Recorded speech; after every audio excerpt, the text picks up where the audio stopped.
Today we're making chocolate crinkle cookies. These cookies are a soft and fudgy, melt-in-your-mouth brownie-like cookie. It's day number 5 of our 12 days of back-to-back Christmas cookies marathon. Roll up your sleeves, we're playing in powdered sugar today. Let's get started. To a bowl, we need 3/4 cup of unsweetened cocoa powder, 1½ cups of regular sugar, 1½ cups of all-purpose flour, 2 teaspoons of baking powder, and 1/4 teaspoon of salt. Mix everything together. An ingredients list will pop up on the screen towards the end of this video. If you can't wait, it's also posted in the video's description box along with the directions. Okay, that looks good and mixed. Let's set that off to the side.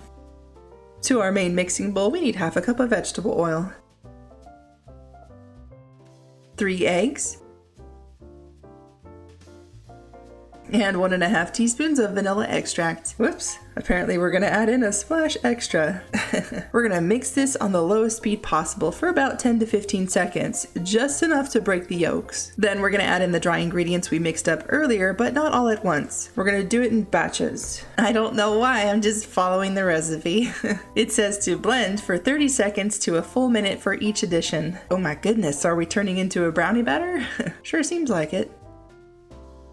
The recipe was correct. It's very thick and sticky. Right on. This looks delicious. I might have to take one for the team and lick the beaters. If your bowl looks as messy as mine does, might want to scrape that bowl. You know what that means. We get to lick the spatula later too. Guess what? We need to chill this dough. I know. I don't want to either, but it's important. We're gonna chill this dough for at least an hour. The recipe says ideally 4 hours or overnight. Oh, really? If you watched day number 1 of our Christmas cookie marathon, then you know what I'm talking about.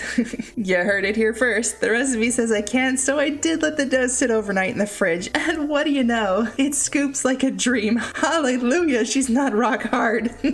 We're gonna roll our dough into a nice smooth ball, then drop it down into a bowl of powdered sugar. The recipe says 1/2 cup of powdered sugar, but I gave myself a little bit more so I could be extra generous with my coating. Keep in mind, the thicker the coating of powdered sugar, the whiter looking the cookie will look. I am using a tablespoon sized cookie scooper if you're wondering. Also to note, if you're working with only 1 baking sheet at a time, place your dough back in the fridge while your first batch bakes. It's very important the dough stays firm. Otherwise, you might end up in a sticky cookie situation. Place your cookies on a parchment-lined baking sheet into the oven at 350 degrees for 10 to 13 minutes or until the tops of the cookies are covered in big, beautiful cracks.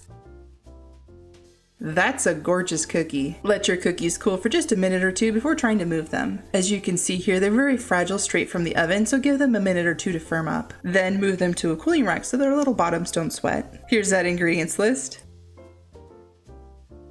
What an awesome cookie. It's a very soft, nice, and fudgy-like brownie cookie. Definitely a keeper. Thanks for watching today's 5th day of our 12 Days of Christmas Cookie series. Check back in tomorrow for another quick and easy Christmas cookie. Be sure to subscribe so you don't miss out, and I'll see you all tomorrow.